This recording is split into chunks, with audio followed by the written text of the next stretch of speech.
Every single time I review a portable monitor on this channel, I have to give the disclaimer that I don't normally review portable monitors on this channel. Unless, of course, there's something extraordinarily impressive about them. And I think this one qualifies.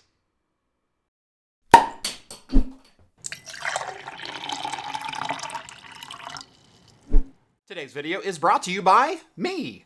Check out craftcomputing.store for all of my official merch and help fund the content that you enjoy watching here on the channel. From custom laser-engraved pint glasses to coasters and whiskey stones, and even our brand new double-wall insulated coffee tumblers, all of my merch is designed 100% in-house and made to order by me.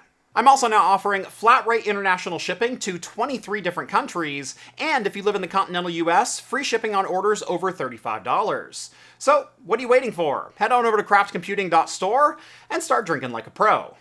Cheers, everyone. Welcome back to Craft Computing, everyone. As always, I'm Jeff. One of the things that me and other YouTubers often joke about is the number of requests for portable monitor reviews that we get literally every single day. There is no shortage of random manufacturers out there with new portable monitors in just about every form factor you can possibly imagine. And while 90% of them are carbon copies of one another, there are definitely a few exceptions that deserve their time in the spotlight. And this display is definitely the latter. On the desk next to me is the eHomeWei X2 Pro, a dual portable 16-inch QLED touchscreen, stylus-enabled, 100% color-accurate pair of monitors. Full disclosure, eHomeWei did send over the X2 Pro for this review. Like all reviews on the channel, no money changed hands. eHomeWei has no input over the production of this video, nor will they see it before it goes live on YouTube. Now, I have always said that adding more screen real estate to a laptop is incredibly cheap and easy to do. But adding more functionality, features, or quality in a display is what will turn most people into potential buyers when it comes to portable displays like this. You'll have to excuse me if I don't leap for joy at the thought of a 1080p blurry 15-inch cast-off laptop display being sold for $100 just so I can have Microsoft Word open alongside Discord. But the X2 Pro is a display, or rather pair of displays, that I can actually get excited about. First off, it has all-metal construction and is incredibly sturdy, and the hinge stays put at basically any angle that you want to put it at. The built-in kickstand allows you to park the bottom screen at nearly any angle, from basically fully vertical to about 45 degrees this way, or you can fold it in entirely and lay the bottom screen flat on the desk.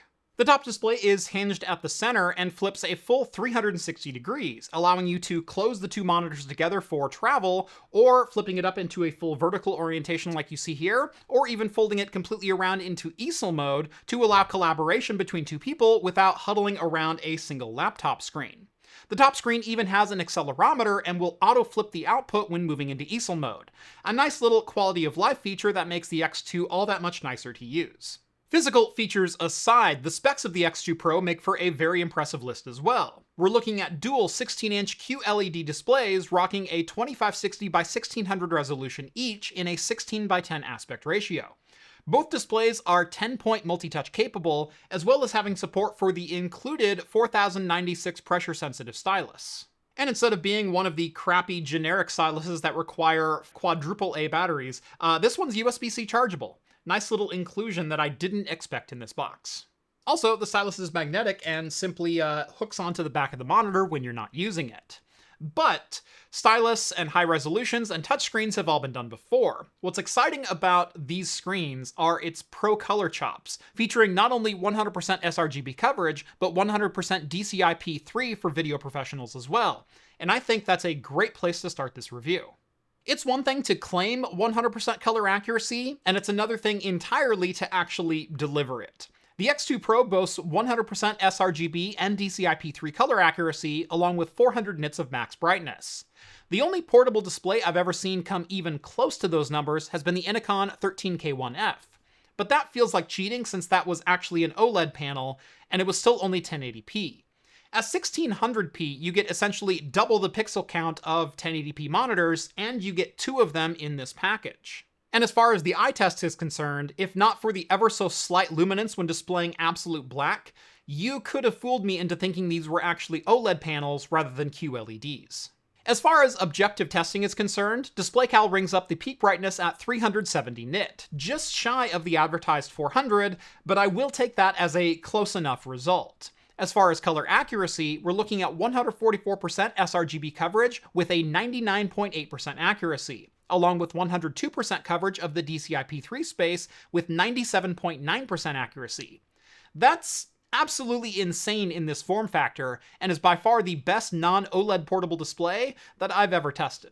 For print artists, the Adobe RGB spectrum is respectable as well, coming in with 99% total coverage and 84.4% accuracy. So, impressive results across the board. But what is the X2 Pro like to actually use? I've already talked a little bit about the different positions that you can place this monitor in, but let's talk about actually getting a picture onto the displays in the first place. There are 5 total inputs on the monitor, with a pair of HDMI ports, as well as 3 USB-C ports, supporting DisplayPort Alt mode. The different input modes can be a bit confusing at first, because in reality, this is just 2 displays that are bolted together, as each display has its own menu and input selection on the kickstand.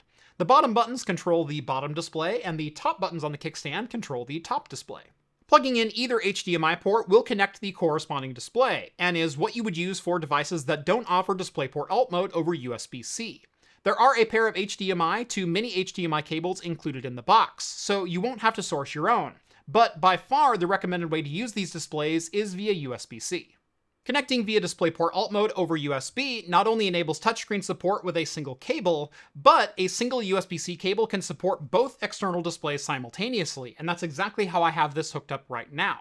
There are 3 different modes to choose from when connecting via USB-C as well. There are traditional mirrored and extended display modes, essentially changing whether the X2 appears as a single display with the output mirrored on both panels, or as an extended display with 2 separate monitors when connecting to your PC. Mode 3, called Sequence or Sequential Mode, was a bit unexpected, as it merges both the top and bottom panels into a single seamless display. If you have a device like a smartphone or a laptop that only supports a single display output, this gives you a total resolution of 2560 by 3200, albeit in a 2-piece display. This may not seem all that useful at first, but if you're a touchscreen user, it's actually incredibly handy. Most desktop PCs, and that includes both Windows and Mac OS, handle touch input as an extension of the mouse cursor. As such, touchscreens don't necessarily work all that well in multi-monitor environments. For example, in Windows, the touchscreen will only provide input to the screen that the cursor is currently on.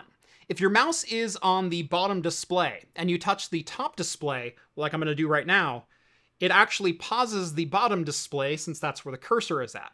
And if I touch it again, it'll restart that one. I can do the same thing by touching the bottom display, and it pauses the bottom display.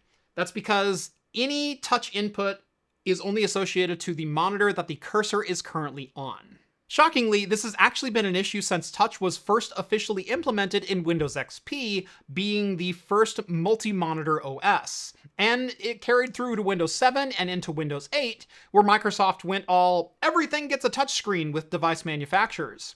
You'd think that if Microsoft were genuinely serious about building a touch-centric OS, and you'd think especially because they still manufacture Surface laptops and fully support touch inputs in Windows 10 and 11, they would have fixed a critical design flaw a couple decades ago. But nope, input is still only recognized on the screen that your cursor was last seen on.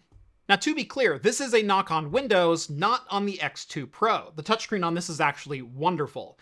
But it is important to temper expectations if you've never used a touchscreen device on Windows before, especially with multiple screens.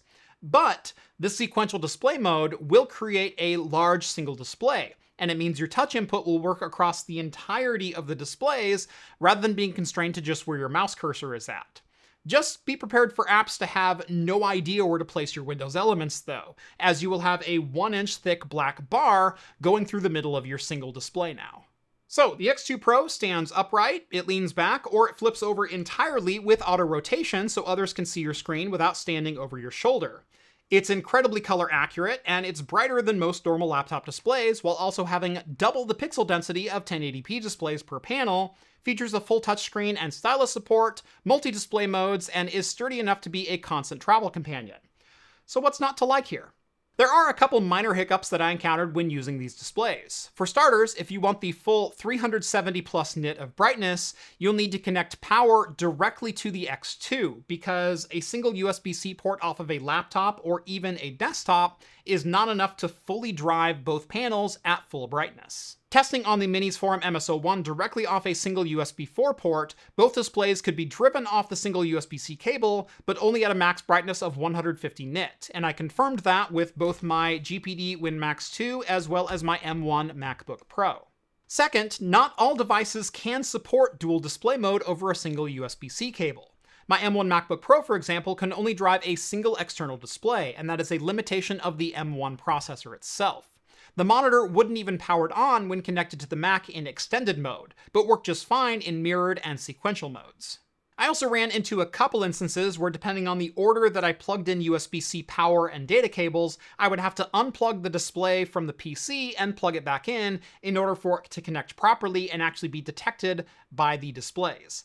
Not a huge deal, and the displays worked with every device that I attempted. Some just took more than one attempt. There's also a mode on the second monitor down here that emulates a touchscreen keyboard. So let me go ahead and turn that on right now. It is a pain in the butt to actually activate because you have to go through the entire menu, select it, and then close the menu for the keyboard to pop up.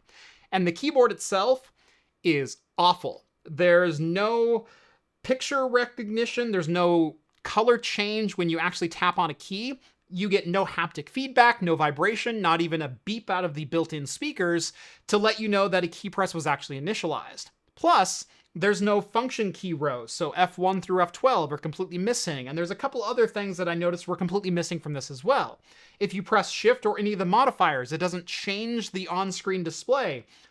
You just get a static keyboard that happens to send keyboard inputs over the USB-C port. I found this absolutely terrible and borderline unusable. It's there, I guess, if you need it, but I wouldn't use it.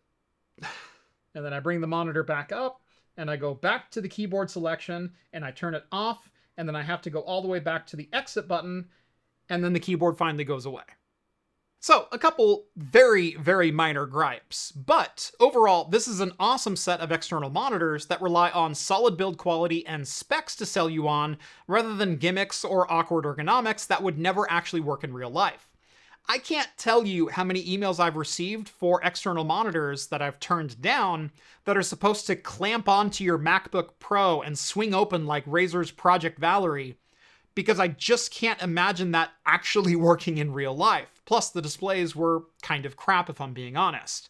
But I think the eHomeWei X2 Pro is not only a great pair of monitors, it's likely earned a place in my very limited travel kit for this next year. I enjoy minimalist travel, and I like traveling with my GPD WinMax 2, but the 10.5-inch display is a bit difficult to edit video on or produce my podcast with. Now, I can use the WinMax 2 as a handheld gaming machine or a tiny airport email warrior, but also pack a pair of displays to use for video editing or secondary monitors during the podcast. The eHomeWei X2 Pro is priced at $700 and is available right now on Amazon, AliExpress, or directly from their website. And as of the time of filming, there's also an additional 15% off coupon on Amazon. They also have the same model available without the touchscreen or stylus support for only $550 if that's more your jam. If you're interested in picking up the X2 Pro for yourself, I will have affiliate links down in the video description. Make sure to go give those a look. On your way down there, make sure to drop me a thumbs up and subscribe to Craft Computing if you haven't done so already. Follow me on Blue Sky at Craft Computing for daily shenanigans like this. And if you like the content you see on this channel and want to help support me in what I do, consider going on over to craftcomputing.store and picking up one of our fantastic pint glasses or laser-etched coasters designed and made 100% in-house by me. And that's going to do it for me in this one. Thank you all so much for watching, and as always, I will see you in the next video. Cheers, everyone.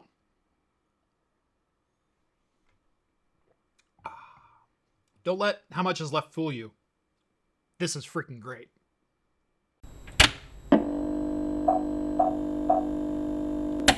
Beer for today was sent over by Mr. Pink from my Patreon, so thank you very much for that. This is from the Brewing Project out of Eau Claire, Wisconsin. It is Hawaiian Shirt Party. An Imperial Sour with pineapple, mandarin, tangerine, and coconut, clocking in at 7.4%.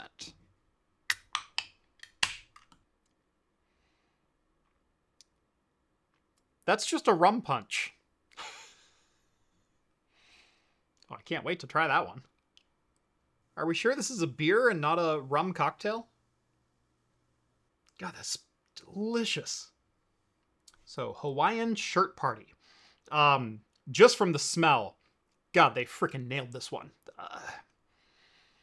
I've often said I am a cocktail fan first and a beer enthusiast second. I love mixology, and I especially love tiki drinks, like classic Prohibition era, 20s, 30s, 40s tiki style cocktails.